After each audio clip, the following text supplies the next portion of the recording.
दोस्तों नमस्कार, आप देख रहे हैं सत्य हुंकार में आपके साथ सत्यपाल। फरीदाबाद का ही नहीं, हरियाणा का सबसे पहला गांव बसंतपुर, राष्ट्रीय राजधानी दिल्ली के साथ उत्तर प्रदेश की सीमा से सटा गांव बसंतपुर, या कहें कि यमुना के किनारे बसा गांव बसंतपुर सामाजिक और राजनीतिक दृष्टिकोण से महत्वपूर्ण है।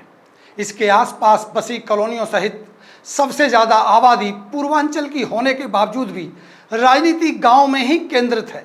नगर निगम वार्ड 27 के रूप में विकास की दृष्टि से यह गांव बसंतपुर इतना पिछड़ा हुआ है कि बीच गांव के रोड की बात हो या मुख्य मार्ग की, हालात दयनीय हैं। बीच बीच में लंबी जिद्दोजहद के बावजूद कुछ काम होते हैं, लेकिन विकास के काम विकास के नाम पर ही बर्बाद हो जाते हैं। अब नई वार्ड मेंबर एक बार फिर महिला चुनी गई हैं, जिन्हें उम्मीद है कि कुछ विकास के नाम पर हो जाए, लेकिन जिस तरह के हालात पूरे क्षेत्र के बने हैं, लोगों को ज़्यादा उम्मीद लगती नहीं है। काफ़ी लंबे प्रयास के बाद सांसद व राज्य मंत्री कृष्णपाल गुर्जर के निर्देशों पर एक महत्वपूर्ण सड़क बनाने का शुभ मुहूर्त आया तो ग्राम वासियों की उम्मीद जगी है। इसीलिए गांव के ही बीचों बीच टूटे रास्ते को बनाने की मांग करने लगे हैं। लोगों का कहना है कि बारिश का सीजन आने वाला है, गांव की नालियां साफ नहीं हुई हैं। बिजली विभाग और नगर निगम की बड़ी लापरवाही के कारण गांव की नालियों के बीचों बीच बिजली के खंभे लगे हैं, जिसकी वजह से गांव का पानी निकल पाता नहीं है। नतीजन घरों में पानी घुस जाता है। अगर समय रहते इन समस्याओं का समाधान नहीं हुआ तो आने वाले समय में हालात बद से बदतर होंगे। जब से बसंतपुर वार्ड बना है तब से आज तक गांव की ही महिला पार्षद रही हैं। इस क्षेत्र से सबसे ज़्यादा नेता भी इसी गांव के हैं।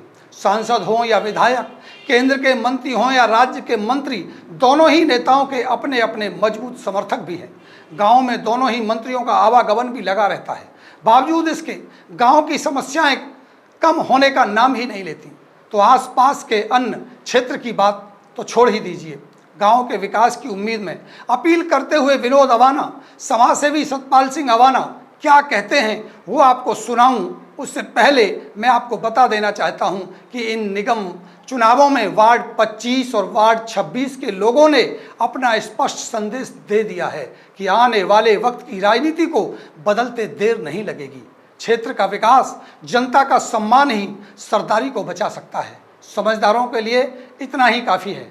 अब आप सुन लीजिए गांव के लोग क्या अपील करते हैं और उस अपील में वो क्या कहते हैं। तो ये सुनिए क्या कहते हैं विनोद अवाना और क्या कहते हैं समाज सेवी सतपाल अवाना। विकास कार्य जो आज चल रहे हैं गांव में, माननीय मंत्री जी कृष्णपाल जी के ने बनवाया था ये, और ये गांव का हमारा जो मेन रोड है, गांव का इंटरनल मेन रोड जो है, ये नीचा पड़ने की वजह से घरों में पानी घुस रहे हैं। आपने देखा, वीडियो बनाई है।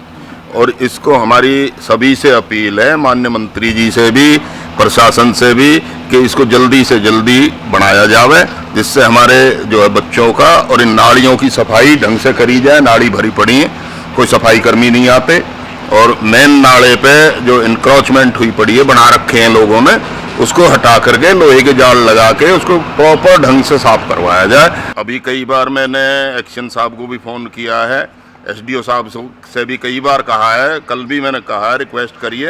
एक तो हमारे नाले के बीच में 2 खंबे आए हुए हैं जो मेन पानी को रुकावट बने हुए हैं, उन्हें रिमूव करवाया जाए, और इसको बारिश से आने से पहले पहले प्रॉपर तरीके से नाले की सफाई हो। जो मंदिर से, गांव से लेके मंदिर तक आपने देखा कितना उस पर जो है भरा पड़ा है वो नाला। और हमारा जो इस्माइलपुर से बसंतपुर मेन रोड है, उसकी हालत खस्ता है, ना वो बनाया गया है, वो तोड़ करके एज इट इज छोड़ दिया गया सीवर डाल के। तो मेरा तो यही है आपसे, आपके माध्यम से, प्रशासन से भी और मंत्रियों से भी, कि भैया हमारे इस रोड को हाथ जोड़ कर रिक्वेस्ट है, इसे बना दिया जाए, हमारी समस्या दूर करिए। देखिए, रोड हमारे घर से चाचा कृपाल के यहाँ से होते हुए और चाचा बल्लू के घर से सीधे नंबरदार की कोठी से अंदर वाले मकान है, जो सतपाल भैया की पुरानी हवेली, जो वहाँ से होकर के सीधे हमारा जो खेड़ा देव था वहाँ पे रोड निकल रहा है। लेकिन क्या हुआ, एक्चुअली उधर रोड बन गया और ये रोड बनानी, ये रोड होता है एक्चुअली नीचा हो गया था, तो इसमें सारा गांव का जो पानी है वो इधर आके भर गया था। तो अब ये रोड की हालत आप देख लो। अब रोड हमारा वहाँ से माननीय मंत्री कृष्णपाल गुर्जर जी से वहाँ से शुरू हुआ है, उसके लेवल से रोड, इसका ढलान इधर आ जाएगा और यहाँ से इसका ढलान इधर अपना गाँव की बाहर की तरफ से चला जाएगा। क्या आप ये कह रहे हैं कि दोनों तरफ रोड बन गए, वो ऊंचे कर दिए गए, ये नीचा हो गया, ये बड़ा कारण है, इसको ऊपर उठाना पड़ेगा? सतपाल जी पहले एक्चुअली क्या, जो पहले गांव में एक साथ फिरनी रोड और एक गांव के अंदर के रोड एक साथ बने थे, तो बाकायदा उसका जो वाटर लेवल लेकर के रोड को बनाया गया और यहाँ से सीधा पानी का जो ढलान था वो वहाँ से नंबरदार के वहाँ से होते हुए और सीधा जमुना जी की तरफ निकाल दिया गया था। लेकिन अब क्या हुआ, बीच में 7-8 साल से क्या हुआ कि इधर रोड टूट गया था तो वो रोड ऊंचा बन गया और ये रोड बना नहीं है, जस का तस नीचा हो गया मतलब उसकी अपेक्षा। तो यहाँ पानी भरा हुआ तो लोगों ने फिर मलबा डालना, क्योंकि अब मकान में पानी जाने लगा और रोड पे भरने लगा, तो मलबा डालने से स्थिति इतनी खराब हो गई कि ये रोड नीचा हो गया और वो ऊंचा हो गया।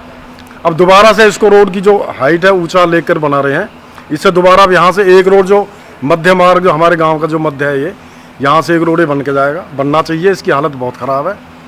और बाहर वाला रोड जो फिरनी रोड है जो अधूरा रह गया था, आज उसका कार्य चालू हो गया है, तो उसके हिसाब से इस रोड को भी बनाया जाए ताकि ये जो गंदगी आप भरमार मच्छर और ये देख रहे हैं